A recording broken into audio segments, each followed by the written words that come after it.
Hello class, this is day 6 on our book Rats Around Us. This will be the last day of our book. We will be finishing it today, so let's go ahead and get started. It looks like our subtopic today is predators and prey. When male rats meet, one usually crawls under the other, lifting the top rat right off the ground. It is a bit like shaking hands. If the rats are members of the same colony, the two rats continue to go about their business. But if one of the rats is a stranger to the colony, watch out. Rat attack.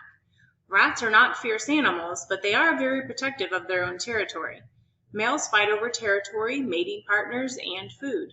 When a rat feels threatened, he arches his back and stretches his legs out, and his hair stands on end.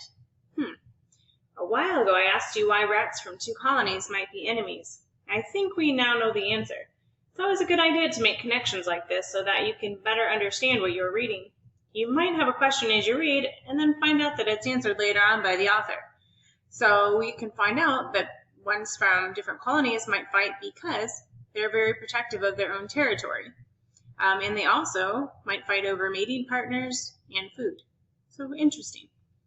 Rat predators. Rats have other predators aside from each other. In the wild, snakes, hawks, and foxes love to prey on rats. Cats, weasels, dogs, owls, and coyotes also prey on rats. Some rats are bred specifically for feeding to snakes and birds of prey at zoos. If food becomes very scarce in a rat colony, some rats may prey on and eat the younger, weaker members of the colony. So does that mean rats are cannibals? Here's a picture here of a snake eating a rat. So it says, for snakes and wild dogs, rats are tasty meals. Rat prey. Rats are not real hunters as they prefer to eat food scraps left behind by humans. They will eat the flesh of carrion, or animals that are already dead. On riverbanks, rats will dig up earthworms and snails, removing the slimy treats straight from the shell. They will also eat small fish straight from the river. On farms, rats love to steal the eggs of chickens and sometimes eat baby chicks. A very large, hungry rat may even kill an adult chicken. You can see a picture here of rats in a trough, it looks like. It says rats like easy meals such as food left for livestock. That's creepy. Rat plagues of Mizoram. Every 50 years, farmers in the Indian state of Mizoram prepare for a terrible rat infestation that can cause thousands of people to starve to death through famine. The trouble begins when the Melicana bassifera plant, a rare species of bamboo, suddenly flowers and produces seeds. When the seeds drop to the ground, ravenous rats quickly devour them. This results in a population explosion. When the rats have eaten all of the Melicana bassifera seeds, they turn to grain crops and storehouses, quickly eating through the food supply intended for the human population. In 2007, government officials in India tried to prevent another famine by offering people 1 rupee for every rat they killed. So why does this problem happen only every 50 years? Did you catch it?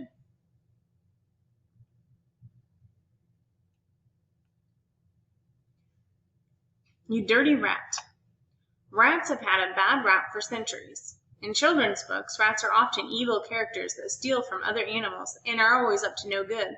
A rat's nest describes a messy head of hair, and a pack rat is someone who never throws anything away. I smell a rat. Rats run through the alleyways and infest dumpsters, but they have also made their way into everyday language. Rats have scurried into many common expressions, but rarely in a flattering way. I smell a rat means that something is wrong, while a person who is a dirty rat is a sneaky, wicked person. Betraying a friend is to rat on them. In classic Hollywood movies, a rat fink was someone who cut deals with sleazy mobsters and never thought twice about giving police the name of his boss. Rats have a dirty reputation, but they do clean themselves. And so we've got definitely a rat's nest here. So there's rat's nest here, and we've got this guy here cleaning himself.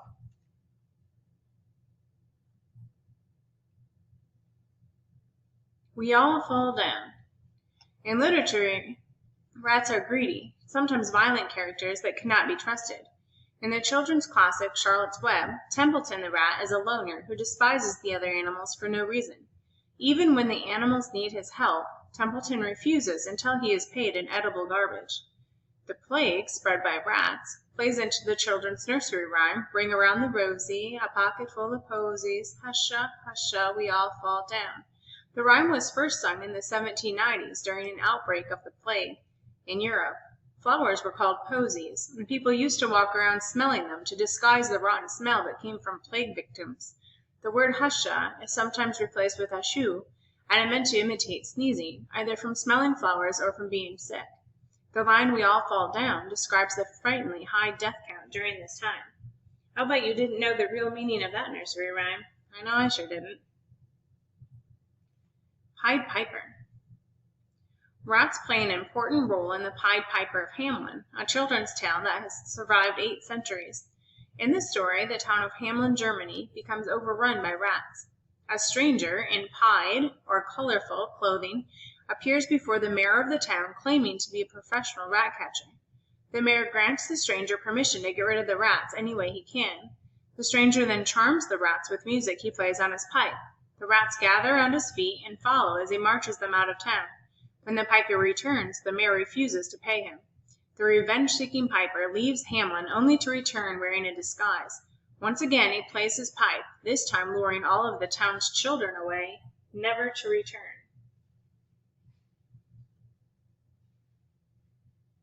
Here's some rat facts. Rats are both hated and loved wherever they go.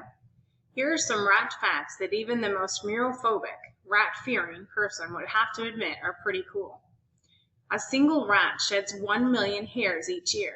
In the U.S., the Food and Drug Administration sets standards for the number of rat hairs that are safe for people to consume in processed foods, such as peanut butter and canned soup.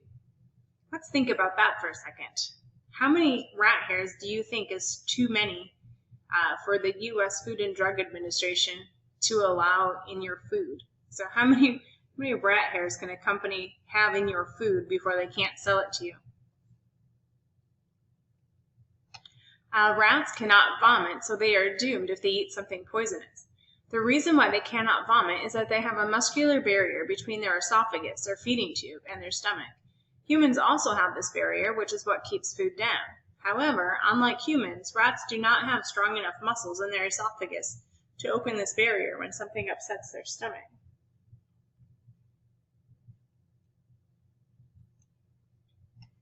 Rats need to eat at least 10% of their body weight every day. That adds up to 20 pounds of food each year. That seems like a lot of food for such a little guy. Rats can hold their breath underwater for 4 minutes. They can enter a house by swimming up through an unused toilet. See, here's a picture of a white rat. Looks like an albino. In labs, rats are gentled or handled and stroked. The attention not only makes rats tamer, it also makes them happier. Rats that are gentled have fewer stress-related health problems. So another fact here, this picture is of a mongoose. In the late 1800s, farmers in Hawaii became completely fed up with rats because they kept eating their sugarcane, an important island crop. They introduced the mongoose to the island, hoping it would keep rats' numbers down. Unfortunately, mongooses prey by day when rats are asleep in their nest. The starving mongooses were forced to feed on the local reptiles and birds, some of which even became extinct. And the rats, they continued to nibble happily on sugarcane every night. So people have learned to be careful about bringing a new species to a place to solve a problem. It might create a new problem because it changes the ecosystem. In 1986, a terrible radioactive disaster at Chernobyl, Ukraine, forced over 130,000 people from their homes. 10 years later, biologists were amazed to discover thriving populations of fish, deer, and other animals, but no rats. Why? There were no people to feed them.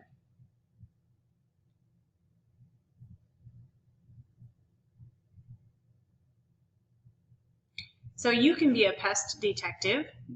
Rats are interesting subjects to research. They adapt well to human environments and are very clever. You can learn a lot about them by studying them firsthand as pets. You can also read all about wild and urban rats in books and on the internet. Want to know more about rats? Here are some ways to become an expert. And here's some cool sites that you can check out. It tells you what each one is about. And then here's some books on rats that you might look for at the library. Here's also some natural history museums that include rats in the vertebrate sections, so some more sources of rat information and fun things having to do with rats. And at the end of the book we have our glossary, so if there was any words that were in that bold print, in that black print, that you wanted to look up, this is where you would find them. And it also has an index, so if there's any particular topic you wanted to look at in the book, it would tell you what page we read about that on. Okay, so what are the most surprising facts that we've read about today, or what was the most interesting fact that you thought we read about today? Go ahead and answer that question, and then I will see you in the second video.